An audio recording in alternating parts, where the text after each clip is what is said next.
welcome into the Tool Shed. I'm Warren Seegers. This is a show where we talk about home improvement and home ownership. Tonight, my guest is Ken Leach, and Ken is a backyard train engineer, a very big enthusiast of trains from every scale.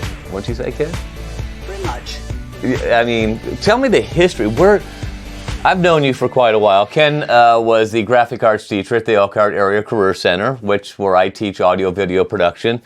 So for those of you that are going to be juniors or seniors next year, and you're looking to do graphic arts or audio video production, please go to myeacc.org and check out all the other classes we have, and maybe come back and join us next year, right? Yeah.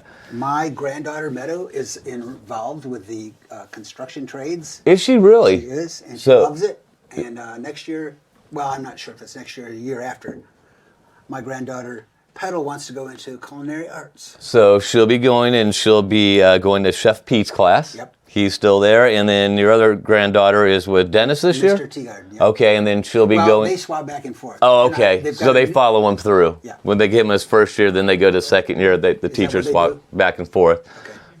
Okay, so so she's in the first year program, and then that would be Mr. Shriver. Shively. Shively, Mr. Shively. He's I met new. him once. Right. Real nice guy. Yeah, super nice guy. And Dennis was here on the show. Oh, he was? Okay. Maybe 3 weeks ago, or 3 or 4 weeks. It's when we first got this software. Oh, okay. Not that it was Dennis' fault, but it was like the worst show we ever had because the technology just failed miserably. But Dennis and Shively are going to be coming back on the show here in a couple weeks, and we'll be talking about the construction trades program there again. I have to tell Meadow so she can see that. Yeah. So now, when it comes to model railroading and everything, I know you've been into this for a really long time. Tell me your story between trains and modeling. Okay, and I can't tell you how many years ago, but maybe 20. I don't know. I went into this model shop. Okay. Guy there talking about trains and stuff. Oh yeah, there's a club, the St. Joe Valley Model Railroad Club. You ought to stop by and take a look-see, which I did. And I don't know what, I've always had this thing about building scenery and stuff, in miniature especially, that I really am interested in that kind of stuff. And that was my entry into the model railroading, was building scenery and stuff for the railroad. And this was all HO, which is this gauge. Is that right there? This one right here. I don't know. That's an HO. Basically, it's actually, that was a car that they produced for the St. Joe Valley. Oh, yeah. Kind of a commemorative kind of a thing, which was kind of cool. Okay. And I'm not sure if they're on or we lost our monitor in here, but I'll go ahead and put this here so people can see it. Okay. Anyway, so like I said, I spent a couple of years just learning how to build scenery and stuff, and I got really into making the little trees and doing all the everything in miniature. Now, let me ask you this. This size you wouldn't do for a garden train, correct? No. Could you if you wanted to? I would not recommend it. In fact, some people do it in O gauge, which this is this right here. Right. Your son's Ringling Brothers. Yes, is O gauge, and again the track. This is the track. Okay. This is 3 rail. The power comes through the middle here. Some people use it for garden railroading. Does it work very well? It can work, but the majority of the stuff that's done for gardening is in this scale right here, which is here's a section of that track. Okay. This track is G gauge, and it's about a 45 millimeter distance between here and here, and that's the big stuff. Okay. And actually, there are several different size trains that go on this track. This seems to be a standard that you can have narrow gauge, which this engine here is actually narrow gauge. Okay. Which is relatively larger because it's supposed to represent narrow gauge track. You could have a diesel engine on there that's not too much larger than this. Of course, in real life, the diesel would be much larger than that engine right there. Right. But because this has been kind of a universally produced track, the gauge of 45 millimeters there, they put a lot of different engines and trains on that. Even though it's a different scale. Well, before we get really into the nuts and bolts of garden railroading and the different scales and gauges and stuff like that, what I want to do is, years ago, I produced a video. Yes. For when we were on television, we were on Channel 34, and it was called Edifice Venture Shorts. Yep. Came over to your house, and we did a feature on your railroad set. And I know you've probably made some changes to that. But a lot of changes, But what I want to do is go ahead and show the folks what you've done with your backyard when it comes to model trains. So let's go ahead and roll that clip. I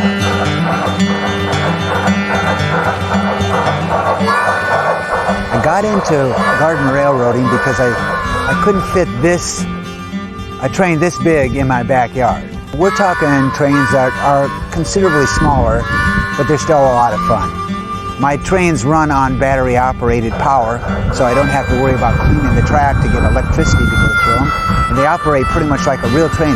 The most enjoyable part of garden railroading is basically being outside. My wife has some beautiful flowers, and she's done just a magnificent landscaping job out in the back. And of course, we built this pond and put the rails around it. I've really enjoyed just basically setting the trains up and running them around the track out there in nature. My thing is just seeing the trains go through the scenery, going across the bridges, going by the waterfalls. You know, it's just enjoyable. What do you get out of it after you've gone ahead and spent all this time and energy and money building the thing? You get the satisfaction, and then basically what you get, if you're a real enthusiast, is you want to do something else. Right now I'm building a riding train for my grandkids out in their backyard, and it's not quite there yet, but it's coming along. If you want to get into garden railroading, go to a hobby shop where they sell the larger G-gauge trains. If you can, find somebody that's actually doing it, because that's the best thing. Just find somebody else that's running this size engines and trains and stuff, and just go talk to them and look at what they're doing. A true do-it-yourselfer will love getting into model railroading, whether it's a garden railroad or whatever. You do it yourself, and there's a tremendous sense of satisfaction and enjoyment in getting involved in the hobby.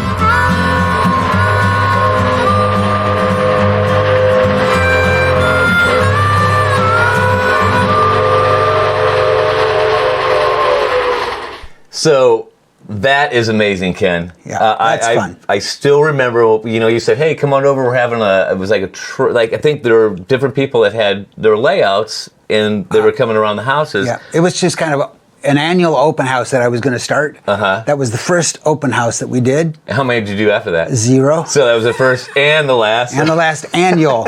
It's the annual one. Yeah. But I'm planning another one, really. But I'm not quite ready for it. Right. So a couple things I want to point out. There was a train that you were riding in there. Yep.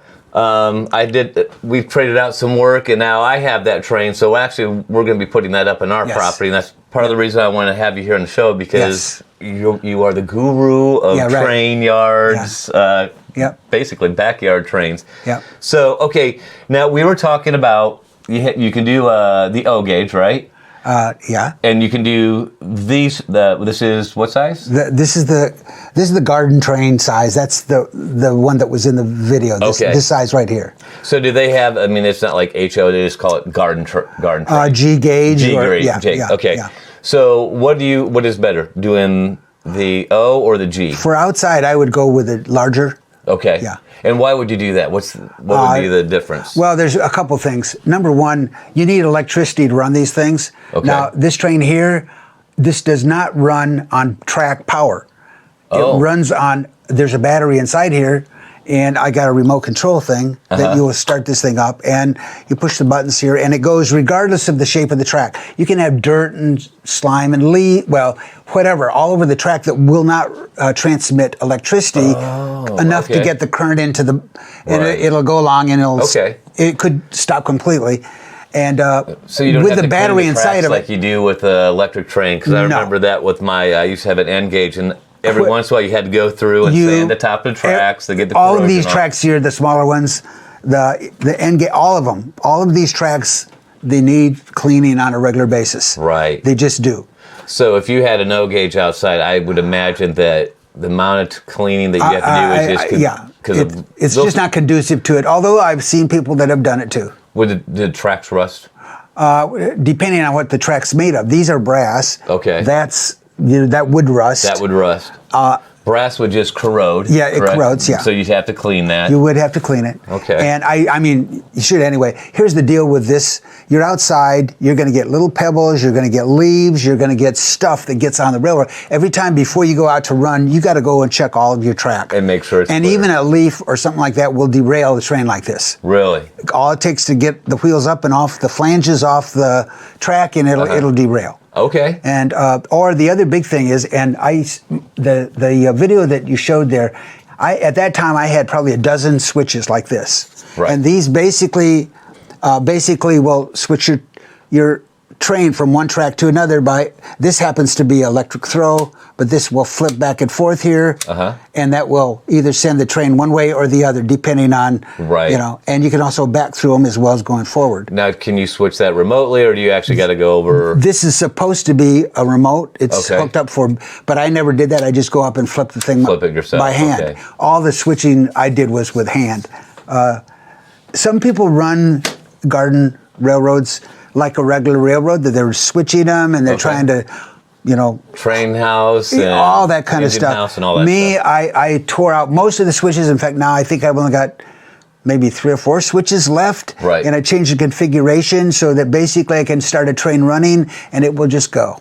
Now- And it just keeps going and going and going. So the cool thing You is, sit by the side, have your Coke or something, and sit there and put the shade over and Right. just watch the train go through the scenery. That's kind of the way I'm doing it right now. I could sit at your house and watch that for hours. And the thing that I thought was really amazing is you have water fountains, Yep, waterfalls, yep. and little ponds and everything, and it's almost to scale. But so from what I understand, when we've talked before about this, you're the designer of the tracks and the railroad and the landscape up to like grades and stuff, and then your wife does. She does all the flowers, all the the gardening part of anything that's growing, and she's done that for years and years. And that's kind of what started this. We built the pond with all the rock and all that, and we Right. had the falls, and it was kind of the intention that a train would ultimately go around there, and that was the first train, and now the first railroad, and now it's been modified considerably How and many times have you simplified. modified it?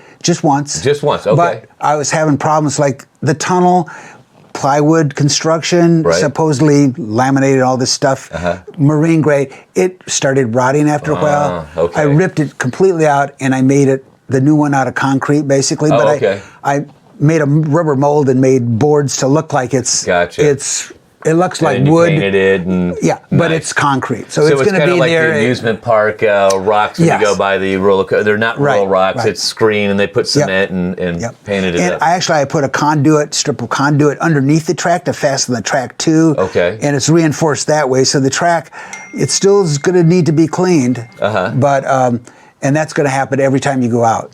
But it's going to stay there as is with a very few switches, because like I said, all it takes is a little pebble or something to get caught in the mechanism here. Right. If you get some, down in there, it's going to give you problems. Right. And you're going to Yep, have a derailing situation.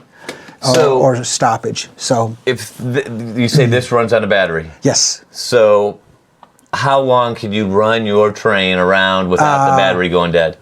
I never really gauged Never tried how many hours it has, but it lasts quite a while. Okay. So I have had some issues with and I've had to send it back to the guy that he converted. This is a normal train. I Right. sent it off to a guy who did the work on it to put the battery in and hook up this. And so there are different systems that are available, but it can get pretty expensive. So when you say you sent this away, was this at one time a electric track train? Yes. Okay, and then Yep. he he just converted it Oh. to where it's running on the batteries now instead of the track power. So our family, we love trains. Yeah. Of course, Zane is a complete train Now, nut. if you have an electric train, you get it out of the box. Yeah. Just go ahead and set it up. Right. Just be aware that you're going to do a lot of track cleaning, Right, exactly. So and you'll have to take the stuff in when you're done. Right, and I don't want to do that. Okay, you leave your stuff out all year, I right? do. It's out in the weather all the time. And it's plastic tie. It's plastic, which is pretty much impervious to the rotting. Right. And the brass. And the plastic holds up pretty well too. It does. It may change some color from the UV and all that from the sunlight. But again, this is in pretty bad shape. In fact, you can see how it's been beat up. There was a spike or a nail or something I used to hold it down at one point, and I just have saved the old stuff. But yeah, it does a real good job of lasting. So when you're fastening your track down in the garden, I mean, how are you keeping this from moving? Mine, like I said, I buried a conduit and I put some stakes and stuff down because I knew I wanted it to stay there. A lot of times, though, they just put them down and just let them free float in the ballast. Okay. The ballast is the rock that's going around the rail. And usually it's a real fine ground down granite that you would use, ideally, although I use chicken grit because they say the limestone, if you use that and it gets in the water, there's something about it would affect the fish badly. Right. I don't know about that, and I was worried about that, but I wish I had the ground down granite now to use because it's much more realistic because it's smaller. Right. And I tried pea gravel, but all that does is slide around, and that's really not good. The ballast in a real train, that's actually what's holding the tracks in place. That's locking everything in, and it lets the water run away from the tracks. Exactly. So does the stuff that you're putting in there, will that actually hold it in place? Or it's been there for a number of years, and it's still there, and it's like, unless... what do you call that? It's not the pea gravel. What I've got right now is, well, let's see. There's still some of the chicken grit left, which is, there's still some of that out there. But again, I even have tried mixtures of some concrete to mix it in with sand and stuff to kind of stiffen things up. Right. But basically, if you've got it laid in there and you can get a hold of some regular, I would guess the grit is the stuff that I know about because I've used that. Okay. Just as long as it looks good. Right. And it will float around and move. A true model train person is looking for a realistic look and yeah. And if that's the case, you're going to want, smaller grit. But I'm not that on that end of the spectrum. Right. I don't mean to interrupt you, but that's making me nervous. The Bardamans, it's leaning to the side. I just want to move it over here. Oh, yes, absolutely. That's one of Zane's collector items that we went to Heston. Oh, is that where you got that? Yes, and he bought this at Heston, and it was a collector's item. I gotcha. So it was quite a bit of money, and I was just, you know how it is. I was like seeing it lean over the side, like, I don't want it to fall. And I know exactly how that works because I've had models fall off and onto the floor. Right, and you're a Heston fan, I know, too, which... I wish I could get up there more often. Oh, yeah, and... I have friends that are up there. I have one friend that's up... He's up there every weekend, just about every weekend. Wow. And another one, well, anyway, friends through the years. So spent a lot of time. Exactly. So for those of you out there, if you've never been to Heston, and is it actually Heston, Indiana? Mm-hmm. So, and it's called, I can't remember, it's called the Heston Steam Museum. Okay. And they have life-size down to garden. They have a full, it's narrow gauge equipment. Right. The big, they have, they have a big Shay that's number 7, which was, it was really damaged badly in a fire many years ago, but they totally have it restored.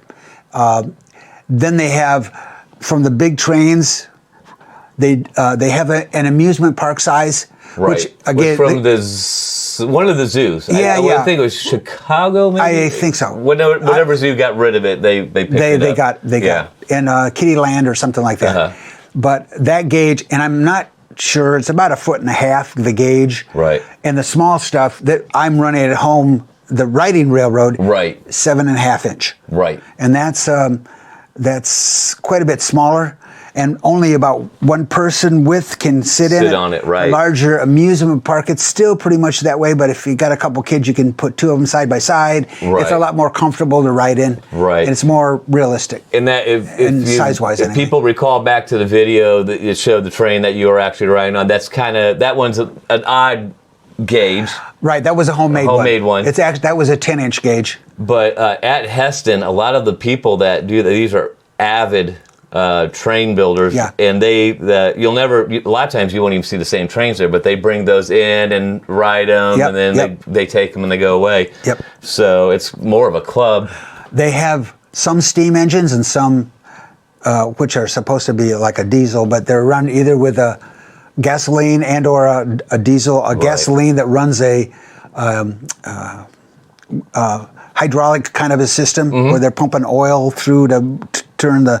Anyway, there's a number of different motive powers, but it's like, converted lawnmower engine kind of technology. Kind of like what we got. There's going to be a lawnmower. more, yes, which is fine because a lot of people are doing that. Yeah. And I wanted to be able to. Here's the thing with steam, it takes a long time to set up to get it running. So if you want to give rides to people or something or get things going right away, you want to just get on, turn the key and go. Yep. That's been my philosophy, although I do have a steam engine that I'm trying to get in a mode. And that's the riding one, right? The riding one, yes. I have had it running one time. One time, okay. I had a friend going through over at Penn. He used it to finish up. He assembled and did all the mechanical work and stuff on it to get it ready to go. And it's getting close. I had to have a new boiler made, which I did. And there's some other stuff that needs to be modified on it, but it did run around the track once. So you think this spring when you break it out? I'm not promising anything, but yeah, it's because I've had so many things that have been delayed in this progress of getting stuff done. So here's the thing that people are probably asking is like, how much does a hobby like this cost? So to get into something like this, what are we talking about just for the engine? Okay, these were bought a long time ago, and I think I bought that one from the guy that did the conversion work from me, and I'm sure I probably paid $300 or something like that. Just for the engine? Just for the engine. But you can spend a lot more money, or you can go and you can get, a cheaper brand that, you can get a whole train for that much. Right. With some track too. But again, you get what you pay for kind of a. Right. And I would imagine in this stuff they probably have this all plastic track. They do have yes, they do. That doesn't last forever probably. Well, so they have a wide range of stuff. Right. And what does a track like this cost? I'm not even sure that this company is still in business because anyway, I'm not sure. And again, it's been so long since I bought this stuff. I found a fellow that had like a restaurant that he had trains running around in the restaurant up above, and I bought a lot of this stuff from them. And this has been 20 plus years ago, so I got a lot of it that way. I bought a switch like this. You could pay $50 real easy for something like that. Right. Oh my goodness. Or if it's new, even more. Right. And depending on what. Well, anyway, you can spend a lot of money. So it's good to be able to plan and know what you want, so you're not, buying stuff that you don't really need. That's another issue because, things change as you go along. Right. But it's very important, as you will find out, once you kind of commit to a gauge, that's going to... You're locked into it. You're locked into it unless you want to rip it up and start all over again, right. Which people do. Right. And, because we had talked about this when I got the train, you were like, because the bogies are as wide as the others, or it's a little bit wider. I can't remember. And you were like, you won't be able to run anything else on it. I'm like, this is the only train I plan on running on. And if that's the case, that's fine. Because I got that one from my brother who picked it up from some fellow that had built it for his grandkids or something, or was building it. And this guy went into it detailed. He cast the wheels. Right, because you found the cast. I found the patterns, the wooden patterns and stuff that he made those from. Now, they were cast in aluminum. I told you that would be an issue for you. Right. Because the wear of the aluminum, because they're actually aluminum wheels. Right. That you may want to go over to a steel wheel because of the wear issue. Now, the track is aluminum, okay? Which, again, you can put steel wheels running on this and you can get a lot of... But when you turn around and you take aluminum and you run it as the wheel itself, it's softer than the steel. Yeah. And so I would recommend going with the steel wheels if you can, and if you have access to the guys that are they have the machinery and stuff, the lathes and all that stuff, or spend some money and. Yeah, it seems like this. Save it up and That's the key here. It's like it's a cool hobby, but it's an expensive hobby. Yeah. You're going to put some money out for it. So you started out, and what did you start out when you did model railroading? O-H or N? It started out with the H at the club, and then I bought some some HO gauge. Right.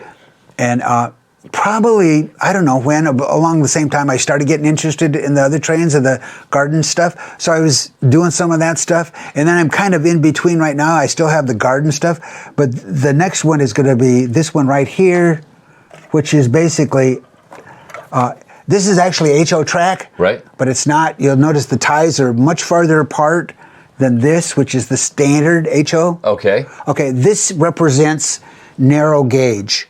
Okay.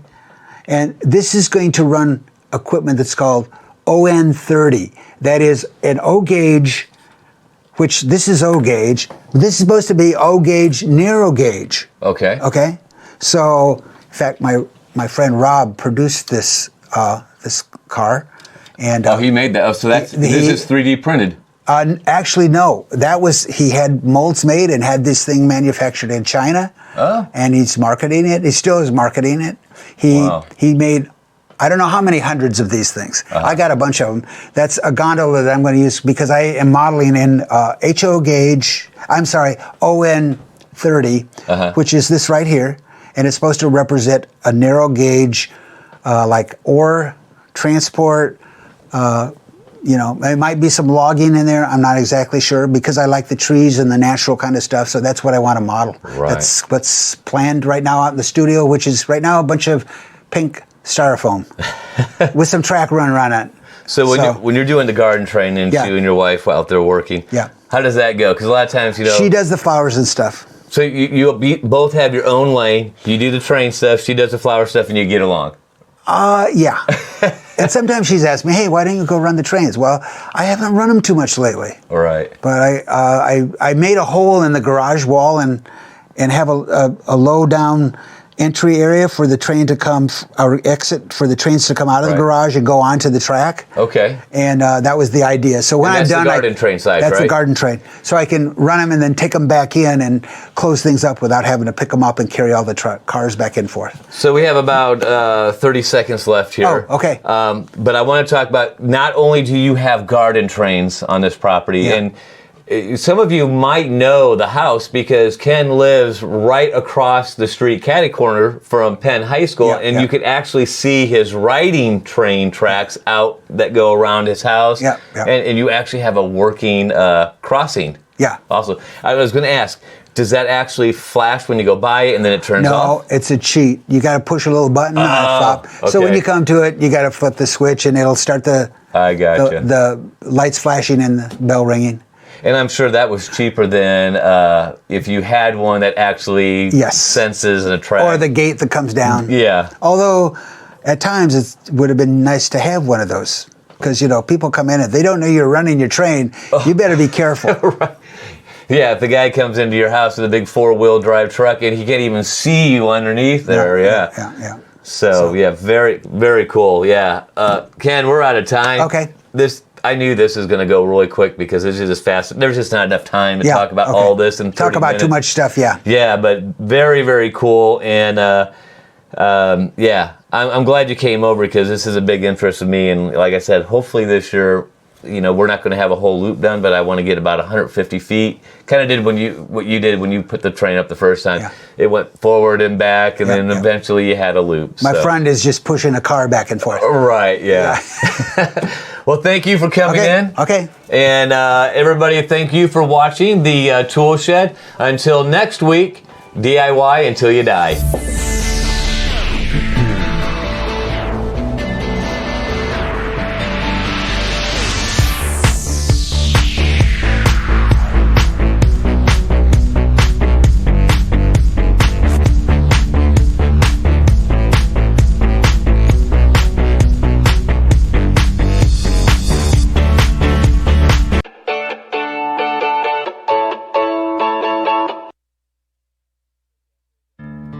My name is Warren Seegers, and this is my family.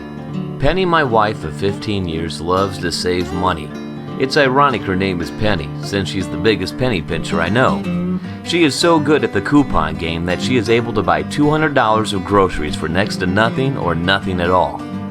This is a good thing because it allows her to be a stay-at-home mom for our 4 children. Our oldest daughter, Jory, is 15. She'll be starting high school next year and is already anticipating getting her driver's license. That thought is unnerving to me, but I can't stop time and I'll just have to deal with it. Besides, the thought of boys and dating worry me more. Oh yeah, she loves to talk back. On the other hand, our 7-year-old daughter Gwen doesn't talk back yet. She just loves to talk. She is Daddy's little girl and loves to help me whenever she can.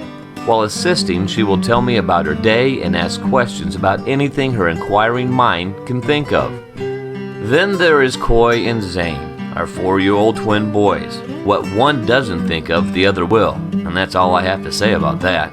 So why am I sharing all this information about my family in a home improvement show? Because when it comes to home improvement, I think of my large family, naturally making my projects big. For example, when I decided to put up a playset in the backyard, I logged onto the internet to check prices. Of course, I thought for the same price, I would build a bigger and better one myself. So I did. It's complete with a 110 square foot deck, 2 slides, 3 swings, a rope to climb, a tire swing, a tire ladder, and a sandbox, all fenced in with a bench for Mom and Dad. Then when my family outgrew our current home, I turned the living room into a dining room and the garage into the living room. Then I built a new garage on the front. The only problem was this still didn't make enough room for our family of 6. This is the reason why I am turning this diamond in the rough into our very own green home. Well, we got 4 kids, a cat, and a dog, and we're looking for an open space where we can stretch our legs and start a new life and build us a greener place. A structure stood with no inner walls and a big hole in the roof. But now it's hard to build the American dream, and brother, this is living proof. A giant labor of love is falling down on County Road 1. But with TLC and nature's harmony, we can keep it from coming undone. Seeger's family, Edifice Venture. A practical way to go green. Seeger's family, Edifice Venture.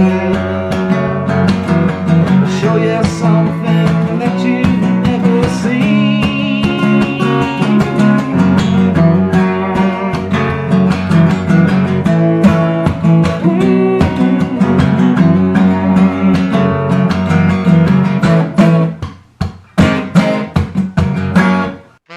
The Seegers Family Edifice Venture is sponsored in part by Habitat for Humanity of Elkhart County, WVPE 88.1, a NPR station, and Anco Products Incorporated. Our energy saves you energy. Our story began on July 7th of 2004 when my wife was sitting on this deck watching those kids play, and she was thumbing through these real estate magazines when she noticed it being the building. The property was listed with A Progressive Realty in Elkhart. At the time, our next door neighbor, Ed Shepard, worked for him. So we jumped in the car and we drove over to the building to take a look. At the time, we couldn't get in, but I still liked what I saw. So Ed went back to the real estate agent and set up an appointment for us to meet with Dave Single. You're sure those kids are mine, right? Dave Single then set up a time for us to meet with the owner, Roger Thompson. You might think everything went well and we closed right away. If you thought that, you thought wrong. On the first meeting with Roger, he was asking $75,000 and was selling the building and property with another parcel. With myself being a high school teacher and Penny a stay-at-home mom, money was an issue. Roger didn't want to sell the property separately or come down in price. All talks came to a stop. To top off everything, I received orders on February 5th, 2005 to report to Fort Knox, Kentucky no later than March 17th, 2005 to train troops for 3 months. Any further plans to work toward the building would have to wait until I returned home. It still sounds like we had a plan, right? Wrong. 2 weeks before I was to be released from active duty at Fort Knox, the Sergeant Major hand-delivered orders for me to report to Fort Benning, Georgia for 365 days. Now you think this might be bad in our efforts in obtaining the building. Not really, because this story has a lot of twists in it. I found out the Army was offering a $15,000 cash re-enlistment bonus for drill sergeants. so I re-enlisted and instantly I had a down payment for the building, but I still had 300 some days left on the trail. The months passed and I came home for Christmas exodus. While home on leave, Penny noticed the building hadn't been sold yet. So we met with Dave Single and Roger Thompson again. The back property, originally packaged with the deal, was sold a few days prior to us meeting, but Roger was willing to sell an adjacent parcel in the deal. Since I re-enlisted and had that bonus in the bank, we were able to meet with the attorney an hour later and write the land contract. With everyone in agreement of the deal, all signed their names to the dotted lines, and we became the new owners. We ended up paying $55,000 for the building with a $5,000 down payment and $29,000 for the adjacent land with a $500 down payment. The total cost was $84,900 minus a $5,500 down payment left us with a balance of $79,400. Out of the $15,000 bonus, we still had $9,500 left over to pay off our car loans and work on the building. And trust me, there was and still is a lot of work that needs to be done to the building. Curious about our plans? Let's take a look. This is the south side of the house, and this is my wife Penny. Hi. The building has about 6,200 square feet in it with 3 levels. It has a half basement, a mid-level, and a loft. This is going to be the front section of the house where the main entrance is going to be, and there's going to be a porch built off of that. The porch is a requirement by me. All right, is that about it? I think that covers everything. So let's look at the east side of the building. We have some really great things planned for the east side of the building. As a matter of fact, this is where our project starts getting eco-friendly or turning green. We're going to have a deck that's going to come off from this side of the building out about 20 feet and run from one side to the other. But underneath the deck is going to be a water collection system. In fact, did you know that with every 1,000 square feet of rooftop, 650 gallons of water can be collected with just 1 inch of rain? And with the size of the roof we have here, that's a lot of rain that can be collected. And we can use that water then to water our large yard, garden, or even landscaped areas. Or even have the kids wash the cars or power wash the siding if they get in trouble. I like that idea. You want to take a look at one of my favorite projects we have planned? Yeah, let's go ahead and do that. This is my favorite part of our venture. The southeast corner is going to be turned into a greenhouse with a breakfast loft. At one time, there used to be a structure that was attached to this side of the building, but it was torn down. What we're going to do is use a pre-existing foundation to place the greenhouse walls on, and on top of everything, we plan on putting a hot tub on the inside. The boarded up window is going to be turned into a doorway leading from the kitchen onto the breakfast loft that'll overlook the greenhouse. It'll be so pretty, it might actually inspire me to cook. I pretty much doubt that. You want to snap your fingers so we can move along? Sure.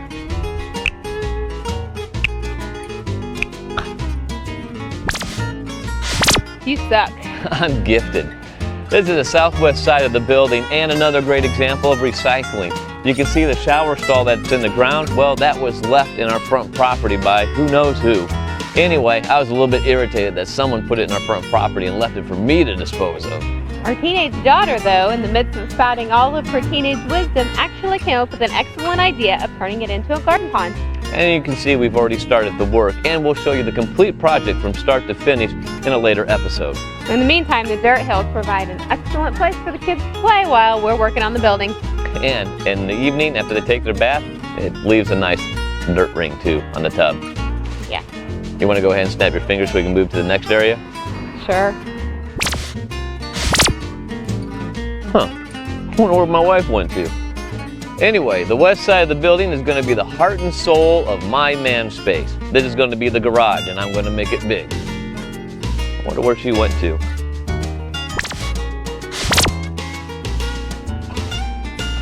Where'd you disappear to? Oh, I could give a rat's butt about the garage. That's your man's space. I was down here planning our master suite. Well, I know you weren't over here checking out the preparation table because you can't cook. No, I was planning on putting that in the laundry room for my household items stockpile. Well, anyway, we are in the half basement. It's dark, damp, and dreary, and it used to be a cafeteria when this building was part of a church camp. What we plan on doing with this part of the building is turning it into bedrooms and a laundry room. The main entrance to the greenhouse will be through that door, and the rest of the floor plans for the half basement will progress with the project. And now we're going to pop up to the midsection. Wow, you're getting better at that. I've been practicing. Anyway, this is the mid-level, and over the years it's been used as a girls' dormitory, camp activities room, and a sanctuary for various churches. And what we plan on doing is making this the main living area, complete with a home theater, a study, a living room, dining room, kitchen, and entertainment area with the main entrance off the north side. Over the entertainment area will be cathedral ceilings with a loft on either side for offices and a guest bedroom. Well, that about does it for our tour of the building. When we come back, we'll give you a brief history of the property, and we start our construction project, and we'll show you what we've done to the building so far.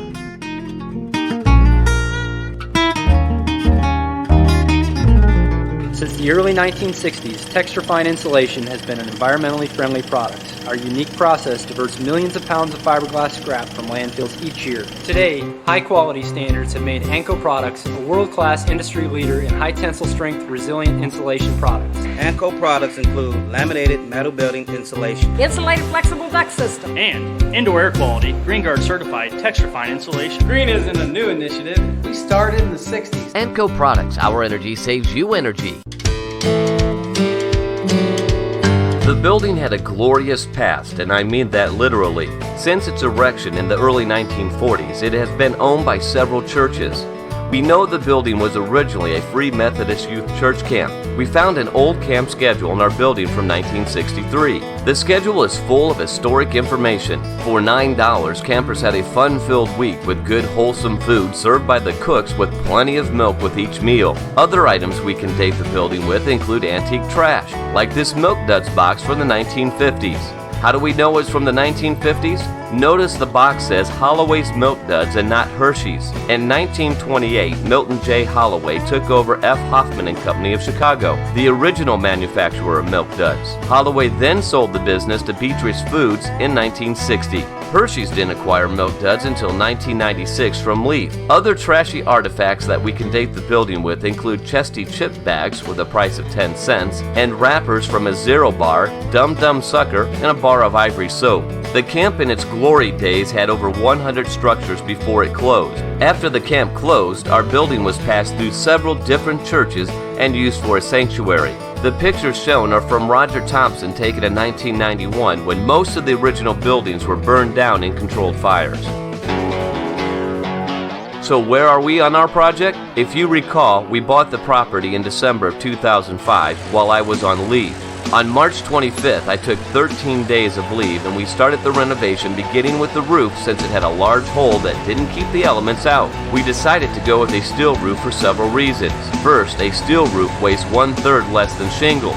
We get quite a bit of snow in northern Indiana, so weight is a concern. The life expectancy of a roof can be 30+ years depending on the manufacturer. Plus, all Energy Star labeled pre-painted roofs can qualify for a $500 tax credit.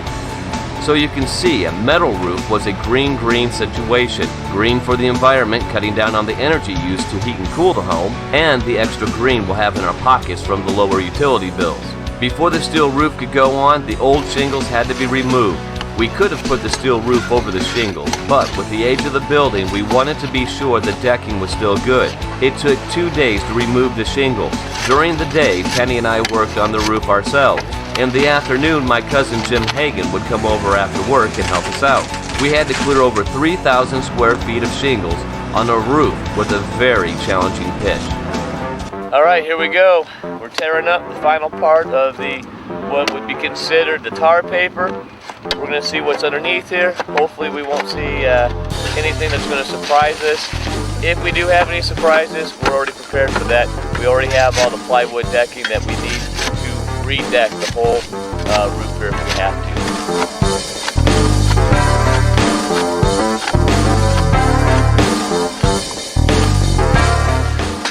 It's like peeling an orange, don't you think? You know how you peel an orange, you try to take it all off in one peel?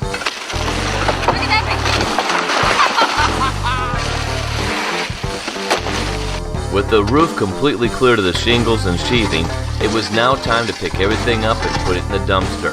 The easiest way I know to get the job done is to have your kids invite their friends to help with a motivational pizza party after. Coming up on the Seegers Family Edifice Venture, new fascia, gable, the hole gets fixed, and the panels are placed. 88.1 WVPE Public Radio is a vital communication resource that strives to inform, entertain, and inspire. National Public Radio is an internationally acclaimed producer and distributor of non-commercial news, talk, and entertainment programming. WVPE serves local listeners with a distinctive blend of national and local programming and annual events. In 2008, WVPE launched a sustainability initiative which includes green events and programs. Learn more at WVPE.org. Habitat for Humanity of Elkhart County does more than build houses for those in need. They provide education on personal finance, homeownership, parenting, and other life skills to help those moving into these houses turn them into homes. Habitat for Humanity of Elkhart County, working with people from all walks of life to build simple, decent, affordable homes. For more information on how you can help, visit www.habitatec.com. With the aftermath of the shingle removal cleaned up, time was beginning to run short. We still had to replace the fascia, gable, and put the felt and insulation down before any panels could be placed. Out of 13 days of leave, I only had 5 left. The decking looked good, but there were a few areas that had to be replaced. Before putting the fascia up, I tore out all the decking 2 boards up from the edge. Most of it was severely weathered or rotted completely. I then cut the rafters so the fascia would lay vertical with the wall. This all went fairly quick, and I finished the work by 3 o'clock, the time that I expected Jim to arrive after he got off work. We started to place the felt down, and all seemed to be moving along well until Mother Nature threw us a curveball. Tonight, partly cloudy skies, maybe a thunderstorm, low 54. Tomorrow could be really icy, windy with strong thunderstorms likely in the afternoon. Storms could produce hail. High 61, and then Saturday, mostly cloudy, no rain, but high only 47. Right now, 67 degrees, and by my clock, you still got an hour of work left, right? We put down as much felt as time would allow and hoped for the best.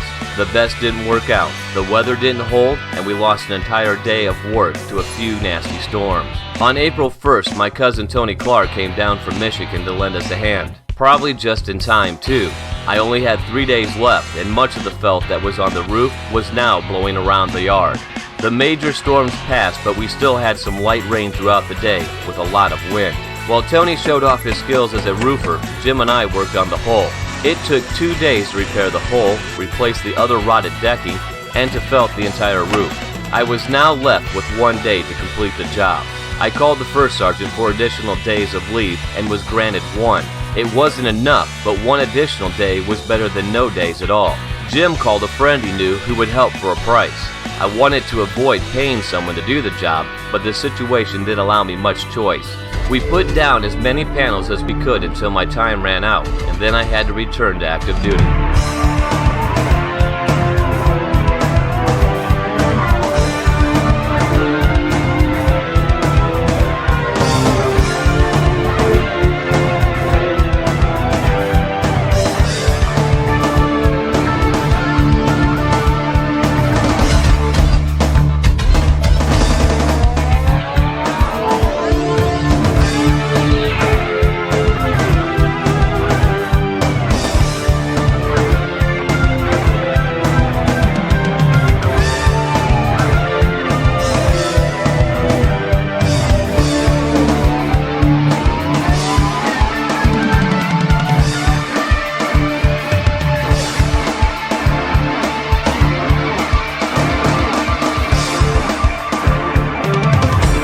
Jim's friend thought he could complete the job in 1 weekend, and he said he would finish it for $600. He came back twice in a period of 3 months. The job wasn't getting done, so I took a 4-day pass to complete the job myself.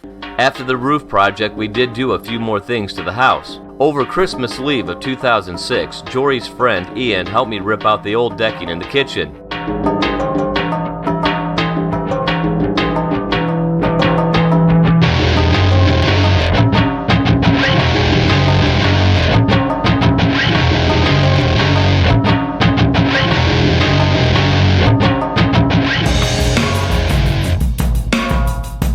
We started putting down the new decking and realized the support beam underneath was sagging 3 to 4 inches. Knowing I did not have enough time to take that project on, we put in Energy Star windows in the kitchen. Remember, always check for tax credits you may qualify when putting in energy efficient windows. At the time of our purchase, Energy Star windows qualified for a 10% tax credit, meaning for every $100 we spent on Energy Star windows, we received a $10 tax credit. It doesn't seem like much, but it does add up quick. Plus, it's a green-green winning situation. So that's where we are on the project. We put up a new roof and started on the kitchen by putting in Energy Star windows and laying down some of the floor. If you like our podcast, you'll love our website. Check it out at www.edificeventure.com. The Seegers Family Edifice Venture is sponsored in part by Habitat for Humanity of Elkhart County, WVPE 88.1, a NPR station, and Anco Product Incorporated. Our energy saves you energy. Next time on the Seegers Family Edifice Venture, I am released from active duty and return home.